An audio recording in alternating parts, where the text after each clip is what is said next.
Hey guys what's up. तो आज हम लोग बात करेंगे डिसलोकेशन ऑफ हिप के बारे में। तो डिसलोकेशन ऑफ हिप आपने सुना होगा कि हिप का डिसलोकेशन हो जाता है, ठीक है ना। जैसे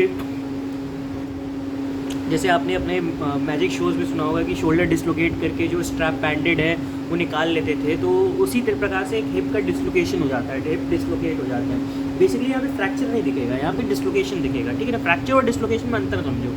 अंतर ये है कि फ्रैक्चर में जो है बोन टूट जाएगी, डिसलोकेशन में वो जॉइंट से बस उतर जाएगी।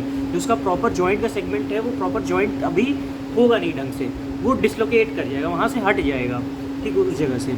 तो इंट्रोडक्शन क्या है, disruption of joint between femur and pelvis. Femur और पेल्विस में का जो जॉइंट है वो डिसरप्शन हो जाए, ठीक है। इसलिए इसको क्या कहते हैं, डिसलोकेशन ऑफ हिप। हिप मतलब फीमर और पेल्विस में कोई डिसरप्शन हो जाए जॉइंट का, ठीक है ना। तो कितने तरह के डिस्प्लेसमेंट हो सकते हैं हिप के, एक एंटीरियर हो सकता है, एक पोस्टीरियर हो सकता है। तो पोस्टीरियर हिप डिसलोकेशन कब होगा, देखो पोस्टीरियर हिप डिसलोकेशन होगा यंगर पेशेंट्स में, ठीक है ना, जो गाड़ी वाड़ी ज़्यादा चलाते हैं, ठीक है। तो जैसे देखो कि तुम गाड़ी में बैठे हो, results from high energy impact, ठीक है ना। हाई एनर्जी इम्पैक्ट होता है, तुम गाड़ी चला रहे हो, मोटर व्हीकल एक्सीडेंट, डैशबोर्ड और नीज, ठीक है। जैसे डैशबोर्ड तुमने अपना पैर रखा गाड़ी पे, ठीक है ना, तुम्हारा मतलब कि तुम टकरा गए जाके, डैशबोर्ड ने तुम्हें हिट किया, तुम्हारा जो पैर है, ठीक है ना, वो पीछे की तरफ भागा, तो पोस्टीरियर डिसलोकेशन होगा, ठीक है। सोच के देखो अपने आप को, जैसे इमेजिन करो कि कार चला रहे हो, ठीक है ना, डैशबोर्ड इंजरी हुई, तुम्हारा घुटना जो था तुम्हारा डैशबोर्ड पे था, ठीक है ना, और डैशबोर्ड पीछे है, तुम्हारा घुटने के साथ तुम्हारा जो है फीमर पीछे की तरफ गया, तो वो पोस्टीरियर डिसलोकेशन कर देगा। तो ये कैसे प्रेजेंट करेगा कि अब देखो हिप जो है पोस्टीरियर डिसलोकेशन हुआ तो कहाँ जाएगा, ऑब्वियसली फीमर पीछे की तरफ जा रहा है, पीछे की तरफ जा रहा है तो शॉर्टनिंग होगा, ठीक है, शॉर्टनिंग होगा, और क्या होगा, फ्लेक्शन होगा, ठीक है ना। शॉर्टनिंग, फ्लेक्शन, अडक्शन, ठीक है ना, अडक्शन अंदर की तरफ आएगा, ठीक है ना, शॉर्टनिंग होगा, फ्लेक्शन होगा, अडक्शन होगा, इंटरनल रोटेशन होगा, ठीक है ना। तो इसको ऐसे याद कर लो कि ये देखो, ये तुम्हारा मान लो कि या ये तुम हो, ये तुम्हारा ये हो गया, ठीक है। शरीर ड्राइंग मेरी अच्छी नहीं है तो उसके लिए माफ़ करना, ठीक है ना। मान लो ये पैर है तुम्हारा, ठीक है, जो तुम्हारा डिसलोकेट होने वाला है, तो कैसे होगा, ये देगा फ्लेक्शन, ठीक है ना, ये फ्लेक्शन हुआ, ये अंदर की तरफ आ रहा है, ये अंदर की तरफ आ रहा है एडक्शन, और ये अंदर की तरफ रोटेट हो रहा है, इंटरनल रोटेशन होगा, ठीक है ना। ये चीज़ें, और ये क्या कर सकता है, सियाटिक नर्व की इंजरी कर सकता है। Palpable femoral head is inferior to inguinal flexion crease. तो जो इसमें पैल्पेबल जो फीमोरल हेड है वो कहाँ रहेगा, फीमोरल हेड इसमें जो ये रहेगा फीमोरल हेड, वो कहाँ रहेगा, वो रहेगा inferior to inguinal flexion crease. ये इन्वाइनल फ्लेक्शन क्रीज है तो इसके इंफीरियर रहेगा, ठीक है ना। एक इन्वाइनल फ्लेक्शन क्रीज होती है तो उसके इंफीरियर रहता है शोल्डर, जो पैल्पेबल रहता है, जो पैल्पेबल फीमोरल हेड है वो इन्वाइनल फ्लेक्शन क्रीज के जस्ट नीचे रहता है, ठीक। Extended periods with head dislocation predispose to osteonecrosis of femoral head. अगर ज़्यादा दिनों तक ये पीरियड्स जो है हेड डिसलोकेटेड रहा तो क्या करा देगा, osteonecrosis of femoral head, osteonecrosis करा देगा। एंटीरियर हिप डिसलोकेशन में क्या होता है, बेसिकली रेयर होता है। पहली बात तो जो एंटीरियर हिप डिसलोकेशन है वो रेयर होता है। Occurs while hip is extended and externally rotated. कब होता है, जब जो हिप है तुम्हारा एक्सटेंडेड है और एक्सटर्नली रोटेटेड है।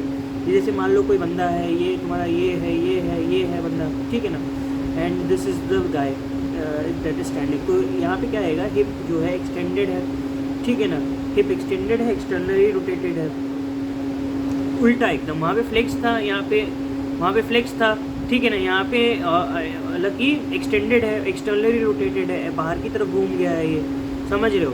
तो patient present with hip in flexed abducted and externally rotated. तो देखो क्या होता है एंटीरियर हिप डिसलोकेशन में, जब हिप एक्सटेंडेड रहेगा और एक्सटर्नली रोटेटेड रहेगा, ठीक है ना, तो कैसे दिखाएगा कि जब कैसे दिखाएगा कि हिप जो है फ्लेक्स पोजीशन में दिखाएगा और अबडक्टेड रहेगा, एक्सटर्नली रोटेटेड। देखो औरतों में एक चीज़ याद रखना कि कुछ चीज़ें मैं नहीं समझा सकता, ठीक है ना, क्योंकि यार मेरे पास भी लिमिटेशन है, मेरे को कॉपी पढ़ाना है, तुम्हें 3D को सोचना है, ठीक है, 3D चीज़ें सोचनी है, तो तुम अपने हिसाब से इमेजिन करके थोड़ा सा देखना कि हाँ कैसे हो सकता है एंटीरियर का dislocation, right.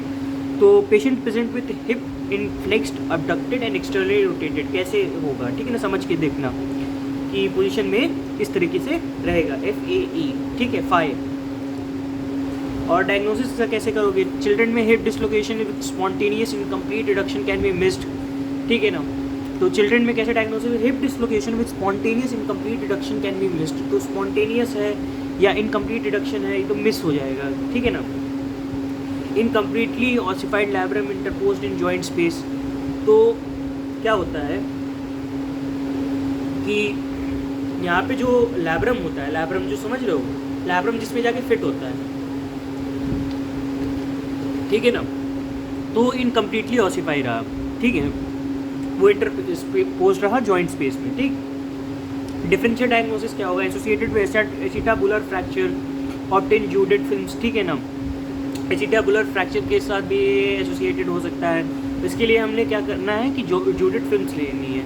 45 degree oblique view to see AP pelvic column acetabular wall, ठीक है ना। 45 देखो जूडेड फिल्म्स लेनी है, खत्म बात, ये सब मत याद रखो, ये सब ज़्यादा हो तो और कन्फ्यूज होगा, कुछ नहीं आएगा, कुछ नहीं भूल सारा और जाओगे, ठीक है ना।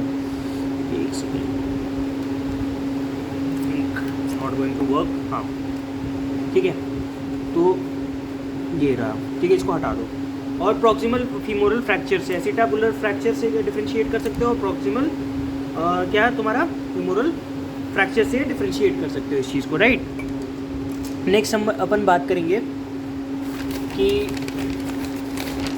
ट्रीटमेंट क्या दोगे, ट्रीटमेंट क्या दोगे बंदों को। एंटीरियर डिसलोकेशन में क्या करोगे? क्लोज रिडक्शन कर दो, ठीक है ना, कि भैया कि अपन उसको पीओपी या ऐसे सब लगा के पीओपी कास्टिंग वास्टिंग करके उसको ठीक कर दें।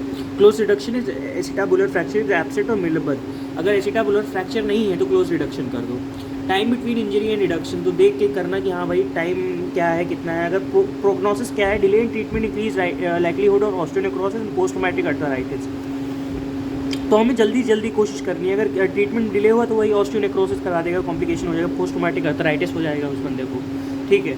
Mobilise in days with full weight bearing in by 4 to 6 weeks. ये मोबिलाइज करना है डेज में विद फुल वेट बियरिंग, और पूरा वेट बियरिंग 4 से 6 हफ्तों में, ठीक है ना, ठीक है ना।